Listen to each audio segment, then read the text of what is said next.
Bonjour. Aujourd'hui, je voulais te parler de la voix du cœur. Et pour illustrer cette notion, nous allons parler d'un aspect qui est apprendre à exprimer nos émotions aux autres. Combien d'entre nous ont des personnes qui leur tiennent vraiment à cœur, qu'ils aiment vraiment profondément, mais qui n'osent pas exprimer ce qu'ils ont sur le cœur, comme dire pourquoi on aime ces personnes, qu'est-ce qu'on aime chez ces personnes. Pourtant, on vit de grands nombres d'émotions. Le fait d'être en lien avec les autres génère également des émotions. Et le fait de tout garder en soi ne permet pas à notre cœur de s'exprimer pleinement. Pourtant, notre cœur a besoin de s'exprimer. Plus on ose exprimer nos émotions, ce que l'on ressent, ce que l'on vit, plus notre cœur va s'ouvrir comme une fleur pour oser s'exprimer de plus en plus. Plus vous allez oser exprimer vos émotions, plus vous allez ressentir de choses en vous, et plus vous allez oser écouter ce qui se passe en vous, ce que votre cœur vous exprime aussi au quotidien. Mais pour débuter, ce que je vous propose aujourd'hui, c'est de prendre tout simplement le temps, soit lors d'une discussion avec un ami que vous allez voir prochainement, ou quelqu'un de votre famille, quelqu'un qui compte vraiment pour vous, même votre animal de compagnie. Vous pouvez commencer déjà par votre animal de compagnie si vous le désirez. Prenez le temps de lui exprimer ce que vous avez sur le cœur, pourquoi vous l'aimez, ce qu'il vous apporte au quotidien, ce qu'il apporte dans votre vie. Si vous n'êtes pas très à l'aise dans le fait de l'exprimer en face à face, par exemple, rien ne vous empêche de passer un coup de fil, d'envoyer un vocal, d'envoyer un SMS, d'envoyer un mail, d'écrire une lettre. Faites-le comme bon vous semble et trouvez déjà le canal qui va vous permettre de commencer à poser des mots, qui va vous permettre de commencer à exprimer quelque chose qui vibre dans votre cœur. Ce qui n'empêchera pas de passer à l'étape suivante, et c'est l'étape suivante qui est la plus importante, je pense, pour moi ensuite, c'est d'oser l'exprimer en face à face. Parce que dans le fait de l'exprimer en face à quelqu'un, il va se passer quelque chose en nous de bien plus fort. Il va se passer également quelque chose de bien plus fort chez l'autre également. Et cela va nous permettre aussi de vivre une expérience profonde et de réaliser la puissance du lien. Quand je parle de la puissance du lien, c'est la relation que l'on est en train de tisser avec l'autre. Le fait d'oser exprimer nos émotions va nous permettre de tisser un lien plus profond, plus intime avec l'autre, et de permettre à la relation de gagner en profondeur. Ensuite, le fait d'oser exprimer nos émotions va nous permettre de réaliser, quand on le fait en face à face, de réaliser et ressentir ce que cela génère en nous, ce que cela génère en l'autre, et également le fait peut-être aussi d'avoir un retour de l'autre. C'est-à-dire que peut-être que l'autre personne qui est en face de vous a peut-être envie et besoin, elle ou lui aussi, d'exprimer ces choses. Et le fait de vous autoriser à exprimer ces choses à l'autre va permettre également à l'autre de s'autoriser à exprimer ce qu'il a sur le cœur. Et déjà, je dirais que c'est le premier cadeau, le premier peut-être miracle de l'amour, c'est que quand on ose ouvrir son cœur à l'autre, l'autre peut et sent qu'il peut s'autoriser à l'ouvrir également. Bien entendu, respecter l'autre, ça veut dire ne pas le forcer à exprimer à son tour quelque chose. Déjà, faites-le, vous, dans cette démarche de je souhaite m'ouvrir à l'autre et exprimer ce que j'ai sur le cœur, et laissez l'autre venir à son rythme. Le fait d'oser ouvrir son cœur va nous permettre aussi de montrer que nous pouvons exprimer nos émotions. Nous sommes nombreux à ne pas le faire aujourd'hui, et pourtant c'est profondément nourrissant. Ensuite, on va pouvoir montrer à l'autre que c'est possible de s'ouvrir de plus en plus et que exprimer ses émotions, ce n'est pas dangereux, ce n'est pas mauvais, ce n'est pas être fragile, c'est au contraire tellement beau, tellement bon, tellement nourrissant, qu'une prise de conscience est possible pour soi et pour l'autre dans le fait de réaliser que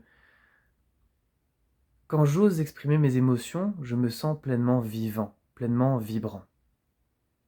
Et si on peut, par notre démarche, inspirer les autres à en faire de même, imaginez le monde dans lequel on pourrait vivre.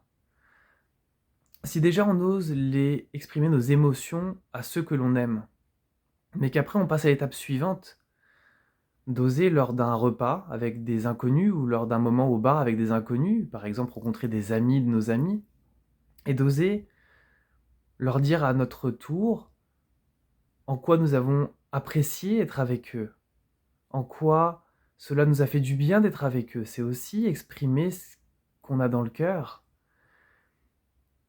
Et ces inconnus qui ne se sentiront pas forcément préparés à cela ou qui n'auront pas imaginé que quelqu'un puisse leur exprimer cela, seront peut-être touchés et inspirés et auront eux aussi envie de faire de même à leur tour. Donc vous voyez déjà tout le prolongement. Le fait de commencer à oser exprimer mes émotions et ce que je ressens pour ce que j'aime va me permettre de tisser un lien plus profond avec ceux que j'aime et inspirer ceux que j'aime à exprimer eux aussi à leur tour leur émotionnalité, ce qu'ils ont dans le cœur. De plus, ça va permettre à ceux qui vous entourent de se dire mais waouh, c'est tellement beau et bon de vivre ça, c'est tellement nourrissant, pourquoi je suis peut-être passé à côté de ça pendant toutes ces années et leur donner envie à leur tour de faire de même. Et plus vous allez le faire, plus vous allez être à l'aise de le faire aussi avec des inconnus et dans différentes situations. Et imaginez ce que vous pouvez générer autour de vous en inspirant des gens à en faire de même. Imaginez ce que ça peut créer dans le monde qui nous entoure et dans notre vie, d'oser exprimer ce que l'on ressent. Bien sûr, ce ne sera pas toujours facile d'exprimer ce que l'on ressent, et ce ne sera pas également facile, et toujours facile, de recevoir des compliments des autres, venant du cœur des autres. Parce que oui, il est souvent plus facile de donner que de recevoir. Pourtant, le fait de recevoir va nous permettre de mettre en lumière également qui nous sommes. Peut-être que ces personnes vont faire ressortir dans leur message du cœur, en exprimant pourquoi ils vous aiment et pourquoi ils sont contents de vous avoir dans votre vie, des compétences, des qualités, des traits de caractère et de comportement que vous n'aviez peut-être pas vus, ou qui semblent tellement naturels que vous ne mettez peut-être pas suffisamment de valeur dessus. Et pourtant, ils sont importants. Combien de fois j'ai reçu des compliments que j'ai peiné parfois à entendre, mais qui révélaient également ma personnalité, qui me permettaient également de me connaître et de me découvrir. Ça n'a pas été facile tous les jours, parce que même si je ressens cette envie de recevoir de l'amour et de pouvoir donner de l'amour, recevoir et donner de l'amour n'est pas évident. Ça peut être parfois profondément déstabilisant et remuant également, car ça remue nos fondations, ça remue nos croyances, ça remue également la vision que l'on pouvait avoir de nous-mêmes. Mais à la fois, c'est tellement nourrissant, ça nous permet de grandir, de nous transformer, d'ouvrir les yeux aussi sur ce que l'on ressent, sur qui l'on est, sur les relations que l'on est en train de créer ou que l'on a créées, et aussi de nous donner envie de créer des relations de plus en plus profondes, parce que plus elles seront profondes et intimes, plus vous pourrez percevoir la puissance d'amour qui va être partagée entre vous et ceux que vous aimez, et vous allez vous rendre compte que vous pouvez créer des relations tellement nourrissantes, et intenses, que vous vous direz, mais comment est-ce que j'ai pu passer tant de temps à ne pas oser ouvrir mon cœur? Regarde ce que tu vis, regarde ce qui te nourrit, regarde à quel point ça te fait grandir, à quel point tes relations gagnent en profondeur, en intensité. Je ne dis pas forcément en intensité comme l'effet waouh d'une rencontre fusionnelle, mais plutôt en intensité, c'est-à-dire en profondeur. Vois à quel point ton cœur va vibrer de plus en plus fort et de plus en plus haut quand tu verras ces personnes, parce que tu seras capable d'entrer beaucoup plus en lien avec ces relations. Tu seras capable également de montrer ta vulnérabilité, d'oser être qui tu es. Et imagine quand tes proches pourront aussi oser être qui ils sont, oser montrer leur vulnérabilité, leur beauté également à leur tour. Imagine ce que ça peut générer dans tes relations, ce que ça peut générer en toi quand tu vas les côtoyer à l'avenir. Ça en vaut vraiment la peine. Donc je te propose aujourd'hui de prendre le temps, dans un premier temps, de d'écrire à ceux que tu aimes, sous forme d'une lettre, d'un mail, d'un appel. Fais quelque chose de simple dans un premier temps. Et dans l'étape numéro 2, essaye à chaque fois que tu vas voir quelqu'un que tu aimes, de lui exprimer ne serait-ce qu'une chose qui fait que tu aimes cette relation et que tu aimes cette personne. Et continue comme ça le plus régulièrement possible. Et vois ce qui se passe. Parce que je pourrais te convaincre avec des tonnes de mots, avec des tonnes de phrases, que cela en vaut la peine. Rien ne vaut l'expérimentation et le vécu.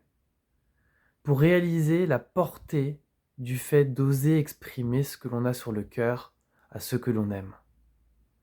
Je te souhaite une très bonne journée, une très bonne expérimentation, et surtout, prends le temps de vivre chaque instant avec les personnes que tu aimes, et prends le temps d'exprimer pourquoi tu les aimes, et ressens, respire, et vois ce que cela apporte dans ta vie. Très belle journée à toi, je te dis à très vite.